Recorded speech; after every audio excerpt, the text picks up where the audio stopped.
അപ്പോൾ ഹൃദയവും കരളൊക്കെ ഞാൻ മരത്തിൽ വെച്ചിട്ട് പോന്നിരിക്കുകയാണെന്ന് കുരങ്ങൻ പറഞ്ഞു. മുതൽ മഹാമണ്ടനായതുകൊണ്ട് മുതലത് വിശ്വസിച്ചു. അപ്പോൾ മുതല പറഞ്ഞു, ഇനി അത് എന്ത് ചെയ്യും?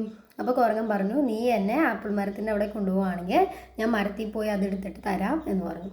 അങ്ങനെ മുതല വിശ്വസിച്ച് കുരങ്ങനെയും കൊണ്ട് നീന്തി ആപ്പിൾ മരത്തിൻ്റെ അടുത്തെത്തി. ആപ്പിൾ മരം അടുത്തെത്തി ഒരു താഴ്ന്ന ചില്ല കണ്ടതും കുരങ്ങൻ ചാടി കയറി രക്ഷപ്പെട്ടു പോയി.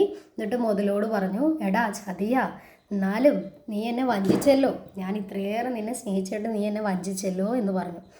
അപ്പോൾ മുതലയ്ക്കും സങ്കടം തോന്നിയിരിക്കാം, തോന്നാതിരിക്കാം. കഥ അവിടെ തീർന്നു. കഥയിൽ എന്താ പറയുന്നത്? കഥയിൽ പറയുന്നത് എന്താ? നമ്മളൊത്തിരി വിശ്വസിക്കുന്നവരെ, നമ്മളൊത്തിരി സ്നേഹിക്കുന്നവരെ നമ്മൾ ചതിക്കരുത്, അല്ലേ? പലപ്പോഴും ഫ്രണ്ട്ഷിപ്പിലൊക്കെ കണ്ടിട്ടുള്ളത്, അല്ലെങ്കിൽ പല ബന്ധങ്ങളിലും കണ്ടിട്ടുള്ളത് എന്താണെന്ന് വെച്ചാൽ, നമുക്ക് ഇഷ്ടപ്പെടുന്ന ഒന്നിലധികം ആൾക്കാരുണ്ടാവും, ഒന്നിലധികം ഫ്രണ്ട്സ് ഉണ്ടാവും, റിലേറ്റീവ്സ് ഉണ്ടാവും, അല്ലെങ്കിൽ കസിൻസൊക്കെ ഉണ്ടാവും. എന്നിട്ട് എന്ത് ചെയ്യും?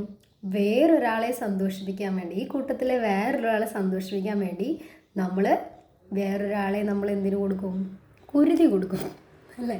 അല്ലെങ്കിൽ പണി കൊടുക്കും, അല്ലെങ്കിൽ തേക്കും, വളരെ നൈസായിട്ട് തേക്കും. ചിരിച്ചുകൊണ്ട് അങ്ങ് ആ വ്യക്തിനെ നമ്മളങ്ങ് ചിലപ്പം ഇല്ലാതാക്കി കളയും.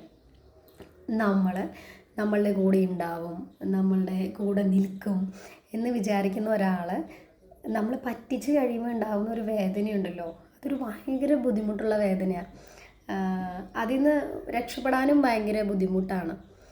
നമ്മൾ ഒരിക്കലും മറ്റൊരാൾക്ക് വേണ്ടി വേറൊരാളെ വേദനിപ്പിക്കരുത്, ശരിയല്ലേ?